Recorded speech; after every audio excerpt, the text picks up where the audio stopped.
तो hello friends, आप सभी का स्वागत है हमारे यूट्यूब चैनल शिक्षाविद सौरभ में। आशा करते होंगे आप मस्त होंगे, स्वस्थ होंगे।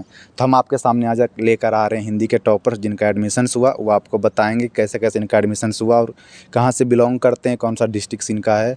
और वो पहले परिचय बताएंगे, तो पहले परिचय आप जानिए, तो अपना परिचय दें क्या है। तो हेलो गाइस, मेरा नाम शाहिद अली है और मैं बिहार सिवान से बिलोंग करता हूँ। मेरी 12th और 10th की पढ़ाई गांव से मतलब भुवनेश्वर फ़तेह आलम सेंटर कॉलेज वहीं से हुआ है। तो इनका परिचय आपने जान लिया है और अब इनका परिचय आप जान लें कि इनका घर कहाँ और कहाँ से पास किया इन्होंने 10th 12th। हाँ, सबसे पहले तो शिक्षाविद सौरभ से जितने भी श्रोतागण जितने भी देखने वाले लोग हैं उन सभी को मेरा सादर प्रणाम और भैया को तहे दिल से शुक्रिया अदा करना चाहता हूँ। मेरा नाम अनिल कुमार हुआ। मैं बिहार राज्य सीतामढ़ी ज़िला से बिलोंग करता हूँ और मेरी 10th तक की स्कूलिंग जवाहर नवोदय विद्यालय शिवहर से हुई है और 12th जवाहर नवोदय से ही, लेकिन ट्रांसफ़र होकर जवाहर नवोदय विद्यालय दरभंगा हो चुकी थी। हाँ, तो वहीं से हुई है। तो अब इनका भी आपने परिचय जान लिया है। अब आगे बात करेंगे, जैसे मैंने वीडियो में 3 भाग में बात करेंगे। पहला भाग होगा कि इनका परिचय, तो परिचय आपने जान लिया। दूसरा भाग होगा कि इन्होंने कैसे कैसे तैयारी किया और कैसे यहाँ पहुँचे, वो होगा। और तीसरा भाग होगा कि इनका एडमिशन के बाद जो इनको हॉस्टल अच्छा लगा, क्लासरूम अच्छा लगा, प्रोफेसर्स कैसे हैं, जो भी इनको अच्छा लगेगा वो आपको बताएँगे। और जो लास्ट भाग होगा कि हम इनको कहाँ तक हेल्प कर पाए हैं यूट्यूब के सहारे, और जो भी पेड काउंसलिंग वाले बच्चे हैं वो बता पाएँगे। तो आप बताएँ कि मतलब 12th के बाद आपको कौन बताया कि CUT की तैयारी कुछ होता है या हैदराबाद सेंट्रल यूनिवर्सिटी कुछ होता है? जी, सबसे पहले मैं तो बताना चाहूँगा कि मैं इससे पहले भी CUT का एग्ज़ाम दिया था, ठीक है। सेंट्रल यूनिवर्सिटी मतलब मुझे चाहिए थी कोई भी। तो इससे पहले 2023 में CUT का एग्ज़ाम दिया, वहाँ पे क्वालिफ़ाई किया विश्व भारती यूनिवर्सिटी के लिए। तो वहाँ गया तो मुझे वहाँ मतलब मेस नहीं था, मुझे खाना बनाना तो पसंद है नहीं, इसलिए मैं उसको 40 दिन मतलब वहाँ पे पढ़ा और उसके बाद वहाँ पे रिज़ाइन मारकर फिर 2024 में CUT का एग्ज़ाम दिया और 2 यूनिवर्सिटी सेलेक्ट किए, एक JMI और दूसरा यूनिवर्सिटी ऑफ हैदराबाद। तो मतलब JMI में हो गया था, 5-6 लिस्ट में नाम आया, ठीक है। तो नहीं गए, मतलब यहाँ पे एडमिशन ले लिए थे यूनिवर्सिटी ऑफ हैदराबाद में। मुझे यूनिवर्सिटी ऑफ हैदराबाद मतलब ऐसे सर्च किए तो इसका रैंक कैसे 14वीं या 15वीं रैंक है, ठीक है, NIRF। तो मुझे अच्छी दिखी, इस इंटरनेट पे सर्च भी किया था इसके बारे में। तो इनसे आपने जान लिया कि मतलब कैसे इन्होंने जाना कि CUT क्या होता है, और पहले भी इन्होंने दे रखा था, इनको ज़्यादा जानकारी भी होगी। और अब इनसे जानेंगे कि आपको किसने CUT के बारे में बताया और हैदराबाद विश्वविद्यालय के बारे में किसने बताया। जैसा कि मेरा दोस्त ने बताया कि CUT के बारे में कि मैं पहले एक से पहले दे चुका था।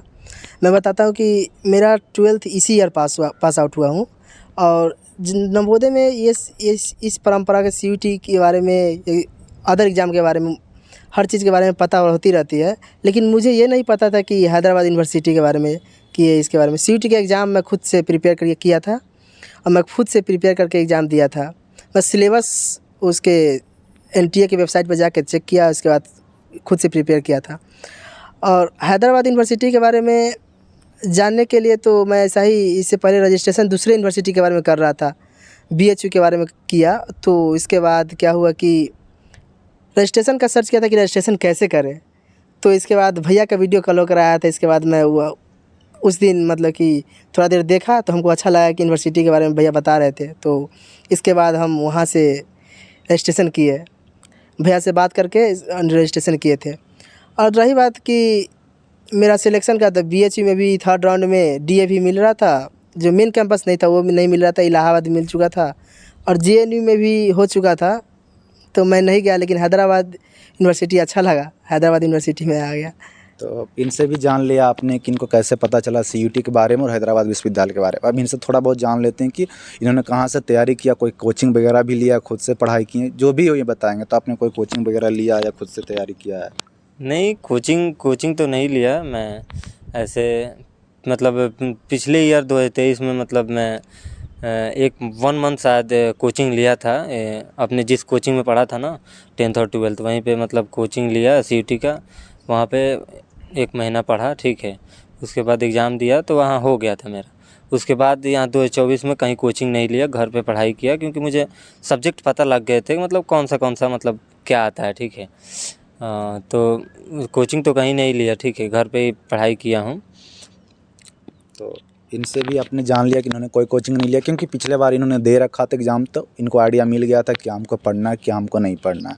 तो अब इनसे जान लेते हैं कि आपने कोई कोचिंग वगैरह लिया था CUT के लिए या खुद से तो क्या है पढ़ा था? कि CUT का एग्ज़ाम के बारे में मैं एक हमारे सीनियर थे उससे पूछे थे कि मतलब क्वेश्चन किस टाइप के पूछा जाता है, तो प्रीवियस ईयर क्वेश्चन भेजे थे।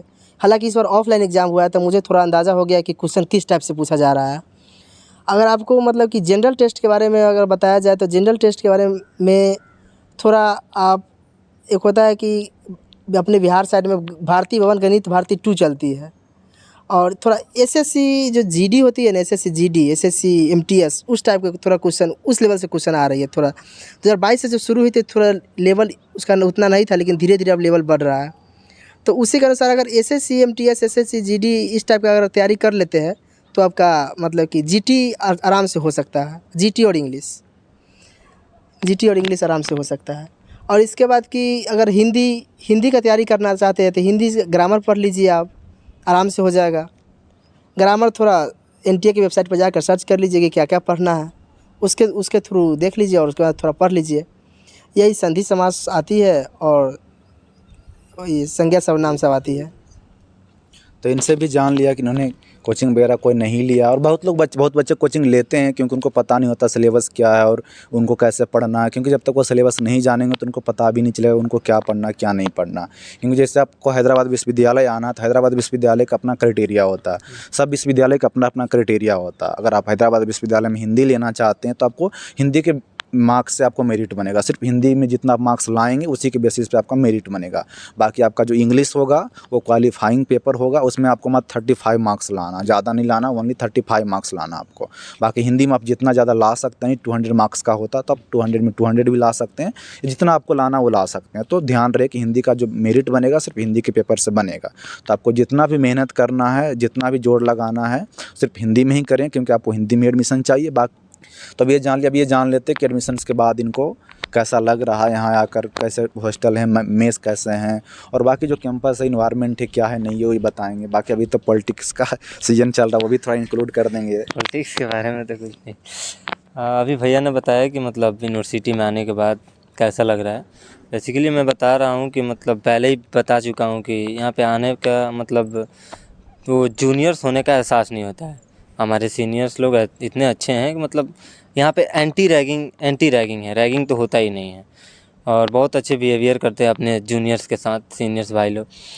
तो यहाँ का मेस भी बहुत अच्छा है, कभी कभी अच्छा खाना नहीं रहता है, ठीक है, उस समय के साथ सब हो जाता है। और नाश्ता ब्रेकफास्ट भी है, लंच है और डिनर है, मतलब अच्छा खाना मिल जाता है, ठीक है। और हॉस्टल भी बहुत अच्छा हॉस्टल्स है, कोई दिक्कत नहीं है हॉस्टल में, ठीक है। और कुछ नहीं है, मतलब बहुत अच्छा यूनिवर्सिटी है, इतना जान लीजिए। तो इनसे जान लिया हॉस्टल्स मेस के बारे में। बाकी मेस के बारे में एक बात आपको क्लियर बता देना चाहता हूँ कि जो नॉर्थ इंडिया के बच्चे आते हैं उनको स्टार्टिंग में खाना आपको पसंद नहीं आएगी, धीरे धीरे आपको आदत हो जाएगी, 6 महीने 5 महीने के बाद आपको आदत लग जाएगी, पर स्टार्टिंग में आपको खाने अच्छे नहीं लगेंगे। मतलब 10 रेटिंग में आप 5 रेटिंग दे सकते हैं खानों को। बाकी हॉस्टल A ग्रेड है, कैंपस A ग्रेड है। और बाकी पॉलिटिक्स भी, अगर पॉलिटिक्स में भी इंटरेस्ट रखते हैं तो JNU के बाद पॉलिटिक्स कहीं है तो यहाँ ही है। बाकी अब इनसे जान लेते हैं कि एडमिशन के बाद इनको हॉस्टल कैंपस कैसा लगा, मेस वगैरह जो भी ये बताएंगे ईमानदारी से अपना। कहते कि ना कि मतलब कि जन्नत की प्राप्ति हो जाती है, ठीक उसी तरह से हैदराबाद यूनिवर्सिटी, अगर आप सर्च करिएगा वेबसाइट पर शिक्षाविद सौरभ पर जा करके तो आपको पता चल जाएगा कि यूनिवर्सिटी है कैसा। और यहाँ पे आने के बाद हॉस्टल आपको मतलब एक तरह से फ्री ही मिल जाएगा। मतलब कि लोग जैसे बाहर आप रहते हैं तो 2000 3000 4000 के मंथली पेड करते हैं, लेकिन यहाँ पे आइएगा तो मतलब एक तरह से कि फ्री मिल जाएगा आपको। और खाना का देखा जाए तो खाना बढ़िया ही है, क्योंकि खाना अगर साउथ और नॉर्थ के कंपैरिजन करते हैं तब ख़राब हो जाता है। जैसे कि हमारे यहाँ लोग रोटी ज़्यादा पसंद करते हैं और यहाँ पे लोग ज़्यादा चावल पसंद करते हैं। तो ऐसा नहीं है कि रोटी नहीं मिलता है, दिन में भी रोटी मिलता है और रात में भी रोटी मिलता है। यही है कि रोटी में थोड़ा लिमिटेशन रहता है। और ये है कि मतलब साउथ इंडिया के लोग खट्टा पसंद ज़्यादा करते हैं, थोड़ा चटनी वगैरह ये सब ज़्यादा पसंद करते हैं, इसलिए थोड़ा यहाँ ज़्यादा दिया जाता है। और वही है कि ये नॉर्थ इंडिया वाले मेस सिगरेटी बनते हैं तो खाना बहुत बढ़िया हो जाता है।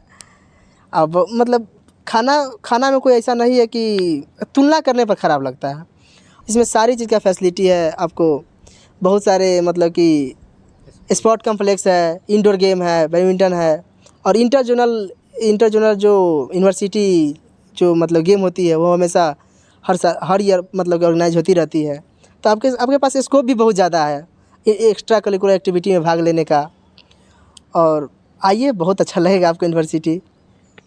तो इनसे भी जान लिया कि कैंपस कैसा। बाकी मैं तो वीडियो में ऑलरेडी बता चुका हूँ, कैंपस को दिखा चुका हूँ कि क्या है नहीं है। बाकी इनसे जान लेना अच्छा होगा, क्योंकि ये लोग अभी एडमिशन लिए हैं और हम ऐसा बोलेंगे आपको तो हो सकता है आपको भरोसा ना हो। मैं इनसे पूछ लिया। और एक चीज़ छूट गया बोलना कि इनसे आप ये भी जान लिया कि पूछेंगे आप इनका कितना मार्क्स आया हिंदी में, इनका कितना मार्क्स आया हिंदी में और कितने रैंक था। तो अपना बता दें कि आपका कितना मार्क्स आया था हिंदी में और कितने रैंक में था आपका। मेरा हिंदी में ज़्यादा मार्क्स नहीं था, 119 119 था नंबर हिंदी में। और इंग्लिश में तो क्वालिफाइंग मार्क्स 35 होता है तो पार कर लिए थे। 40 या 45 के अराउंड आया था मेरा नंबर, ठीक है, और ज़्यादा कितने कुछ रैंक में नहीं। नाम था आपका? रैंक मेरा था शायद, भूल रहा हूँ, 70 या 19 ऐसे ही कुछ था रैंक मेरा। अच्छा, हाँ, जनरल में था। ओबीसी का आपका रैंक है क्या? ओबीसी तो है ही, मतलब जनरल फॉर्म जो होता है ना। अच्छा हाँ, अच्छा। उसमें। तब इनसे जान लें इनका कितना मार्क्स था हिंदी में और कितने रैंक में। हिंदी की बात किया जाए तो हिंदी में मेरा 135 था 200 में, और जीटी में 120 था और इंग्लिश में 110 था। लेकिन इतना मार्क्स नहीं चाहिए जितना मतलब मैं बता रहा हूँ कि आपका अगर हिंदी में लगभग 100 प्लस है तो आप आराम से आ सकते हैं, आपका हो ही जाएगा। 100 प्लस मार्क्स है हिंदी में तो आप आराम से आ सकते हैं। एक्चुअली क्या है ना कि नॉर्थ इंडिया वाले बच्चे सोचते हैं कि मतलब कि ज़्यादा दूर है तो वहाँ पे नहीं जाए, लेकिन यहाँ पे आने के बाद आपको पता चलेगा कि हाँ यूनिवर्सिटी कैसा है। और पहला बात तो ये है, दूसरा बात ये है कि जीटी में भी जैसे अगर आप हिंदी में एडमिशन लेना चाहते हैं तो जीटी का मार्क्स को काउंट नहीं किया जाता है, बस ओनली इंग्लिश का मार्क्स को, पासिंग मार्क्स 35 नंबर, 200 में 35 नंबर, मतलब कि कितना परसेंट लगभग हो जाएगा? 7 क्वेश्चन बनाना हाँ, है। 7 क्वेश्चन बनाना है लगभग। 7 क्वेश्चन आप सही कर दिए तो आप आराम से हो जाएगा आपका, कोई दिक्कत नहीं तो है। इनसे भी जान लिया और कि मेरा रैंक बताया जाए तो मेरा रैंक था 8 नंबर रैंक था, अच्छा जो कि मेरा तीसरा स्थान पर हो गया। मतलब नॉर्थ इंडिया वाले बच्चे ज़्यादातर नहीं आ आए, पाते हाँ, हैं। नहीं आ पाए। तो इनसे जान लिया इनका मार्क्स और कितना रैंक था। और एक बात और आपसे क्लियर कर देना चाहता हूँ कि मैं लगातार देख रहा हूँ, मैं थर्ड ईयर में अभी हूँ, आई मैं थर्ड ईयर हिंदी से ही हूँ। तो मैं लगातार देख रहा हूँ कि हिंदी में कभी सीट फुल नहीं हुए हैं। हाँ। हमारे पहले भी बच्चे जो भी थे, हमारे जो सीनियर्स थे, उनमें भी सीट फुल नहीं हुए। और जब हम 2022 में आए थे तो हिंदी में 10 सीट हुआ करते थे, लेकिन 2023 से 20 सीट कर दिए गए हैं। लेकिन 2022 से पहले भी किसी में भी 10 में 10 सीट फुल नहीं हुए हैं और अभी भी फुल नहीं हुए। हमारे टाइम में भी फुल नहीं हुए, इनके टाइम में भी फुल नहीं हुए, इनके जो पिछले साल का जो सीनियर्स उनका भी फुल नहीं हुआ। तो आपसे रिक्वेस्ट करना चाहते हैं कि आपके रैंक कितने भी रैंक हो, कितने भी मार्क्स आए, तो आप काउंसलिंग के लिए ज़रूर आएँ, क्योंकि सीट फुल ही नहीं हो रहे हैं तो एडमिशन तो हो ही जाएगा ना। अभी भी इनमें 14 स्टूडेंट है ना, हाँ, हाँ। 40। तो सोचिए अभी 14 हाँ अभी 20 सीट्स है, यानी कि 20 सीट्स है, उसमें 14 बच्चे, यानी 6 बच्चे का और एडमिशन होना चाहिए था, लेकिन नहीं हुआ। इसमें 2 कारण आपसे बताना चाहता हूँ। पहला कारण ये, जैसे इन्होंने बता दिया कि नॉर्थ इंडिया के बच्चे होते हैं वो आना नहीं चाहते हैं क्योंकि घर दूर पड़ जाता है। और लड़की तो बिल्कुल आना नहीं चाहती है, क्योंकि एक नॉर्थ इंडियन परंपरा की लड़की को घर से दूर नहीं जाने देना चाहिए, उनकी मानसिकता जो भी उनको लगे।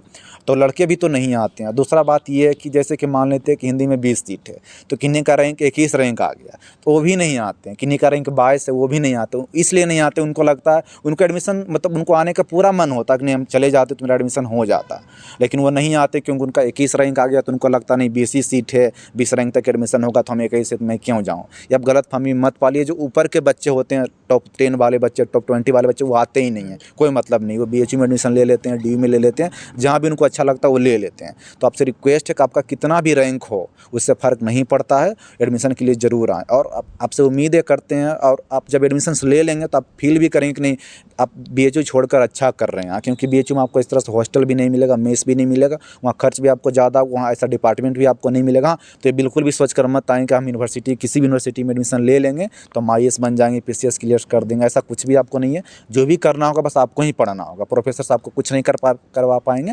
हाँ, आपको डिग्री मिल जाएगी किसी सेंट्रल यूनिवर्सिटी की, बस इतना ही है। बाकी आपको अच्छा जो भी करना, क्योंकि यहाँ माहौल मिलता है। जैसे कि आप डिग्री तो बिहार से भी ले सकते हैं, किसी भी डिग्री कॉलेज से ले सकते हैं, किसी भी कॉलेज से ले सकते हैं। बाकी आप हाँ एक माहौल मिल जाता है, आप दुनिया के बारे में सीख जाएंगे, जान पाएंगे क्या होता नहीं होता।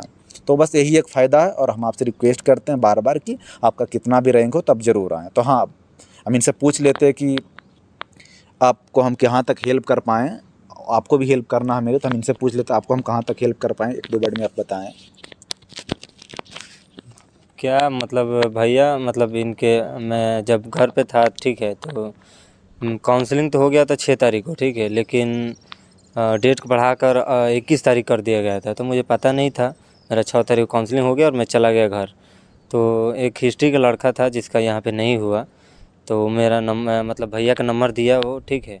तो मैं भैया से बात किया तो बोले कि मतलब जल्दी आ जाओ, क्लास स्टार्ट हो गई है।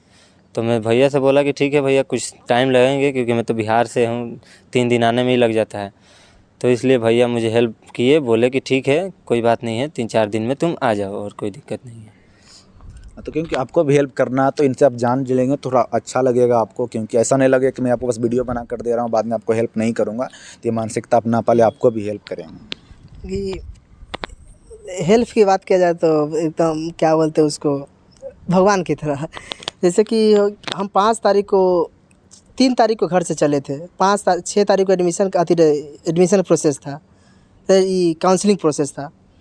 तो 3 तारीख को चले थे, तो जब रात को 4 तारीख हो गया, 4 तारीख को जब हम ट्रेन में थे तो हमको पता चला रजिस्ट्रेशन कैंसिल हो गया, काउंसलिंग कैंसिल हो गया है। इसके बाद हम सोचे कि वापस चले जाते हैं, लेकिन फिर सोचे कि नहीं हम जाते हैं। जब आए तो भैया से पता किए, तो भैया के साथ मिले, 2 दिन भैया हमें रखा और बहुत अच्छा तरीक़ा से, कोई भी तकलीफ़ नहीं हुआ। इसके बाद क्या हुआ कि इसके बाद फिर हम वहाँ से यहाँ से गए, बस पकड़ा, इसके बाद फिर हम चले गए। फिर वहाँ से 19 तारीख को चले, 19 तारीख को आए। लगभग 4 दिन रहने के बाद मेरा मतलब पापा भी आए थे, हम पापा हॉस्टल में ही रहे, 4 दिन तक रहे। 4 दिन तक रहने के बाद मतलब कि इसके बाद हम एडमिशन हुआ, इसके बाद पापा गए, इसके बाद हम यहाँ से मेरा शिफ्टिंग हो गया। शिफ्टिंग तक भैया मेरा मदद किए हैं। हम चाहते हैं कि आप सभी आइए, नॉर्थ इंडिया से है तो आप सभी आइए, ऐसा नहीं है, भैया के साथ जुड़िए, हम सभी आपके साथ हैं, रहने का कोई तकलीफ़ नहीं होगा। आइए, आप सिर्फ आने का कोशिश करिए। और एक बात ये भी कहना चाहता हूँ कि जैसे कि एक बार CUT का कोई व्यक्ति एग्ज़ाम देता है तो उसका नहीं होता है तो हताश निराश हो जाता है, तो मैं उसे कहना चाहता हूँ कि थोड़ा हताश निराश नहीं होइए। आप एक बार हैदराबाद यूनिवर्सिटी का रजिस्ट्रेशन करके देखिए और हैदराबाद यूनिवर्सिटी के बारे में काउंसलिंग प्रोसेस में ज़रूर आइए। कहते हैं ना, मुश्किलें हर दिल की रातें आजमाती है, स्वप्न की निगाहों से पर्दा हटाती है। हौसला मत हारे मुसाफिर, ठोकरें इंसान को चलना सिखाती है। तो हौसला मत हारिए, आप एक बार दोबारा एग्ज़ाम दीजिए, क्योंकि सेंट्रल यूनिवर्सिटी है। सेंट्रल यूनिवर्सिटी में हो जाएगा तो आपके पास एक माहौल मिलेगा, आपको मतलब कि जानकारी ज़्यादा मिलेगी और ज़्यादा मतलब लाभ होगा कि कहाँ कैसे क्या करना है, आगे लाइफ में क्या होने वाला है। तो मैं यही कहना चाहता हूँ। तो अब जान लिया, इन्होंने जितना भी आपको बताना चाहिए इन्होंने बता दिया। बाकी आप एडमिशन्स के बाद आएंगे तो यही आपके सीनियर्स होंगे, क्योंकि आप ये लास्ट ईयर्स के हैं तो आप इनसे मिल पाएंगे। बाकी आप आने टाइम में आपको कुछ तकलीफ वगैरह होगा, जैसे आपको बाहर में रूम नहीं मिल पाएगा तो नहीं रहना हो तो इनके साथ आप रह सकते हैं। तो प्रॉब्लम होगा तो भैया के साथ जुड़िए, हम आप भैया के साथ हैं, कोई दिक्कत नहीं होगा। हाँ, बहुत लोगों को प्रॉब्लम होता है, जैसे ये भी आ गया था अपने पापा के साथ, बोला भैया हमको रूम नहीं मिल रहा है तो हम कहाँ रहे हैं, तो आप बताइए, तो अपना हॉस्टल में ही रख लें। तो ये आपके सीनियर से, इनको भी आपका तकलीफ पता कि कैसे कैसे तकलीफ होता है, क्योंकि जो एडमिशन्स के लिए आते एक्चुअली उन्हीं को तकलीफ पता कैसे रहना, कहाँ रहना है, तो आपको बता देंगे। यहाँ आएंगे तो आपको हेल्प भी कर देंगे। बहुत सारे आपके डाउट्स छूट गए होंगे जो जैसे एक वीडियो में कवर नहीं हो सकता है, ध्यान भी नहीं आता है, बीच बीच में बाद में आता है, वीडियो खत्म होने के बाद आता है, चाहे बीच बीच में आ जाता है, तो इस एक वीडियो में कवर सारे डाउट्स नहीं हो पाएंगे। बाकी बीच बीच में हम लाइव आएंगे, चाहे जो भी होगा तो आप वहाँ डाउट्स पूछ सकते हैं। और इस वीडियो में तो हम जानते हैं, सभी वीडियो में जानते हैं कि सभी का डाउट्स क्लियर नहीं हो पाता, तो आप कमेंट्स बॉक्स में पूछेंगे तो आपका डाउट्स हम क्लियर कर देंगे। तो आज के लिए इतना ही काफ़ी है, फिर मिलते हैं नए वीडियो में नए टॉपिक के साथ, तब तक के लिए धन्यवाद।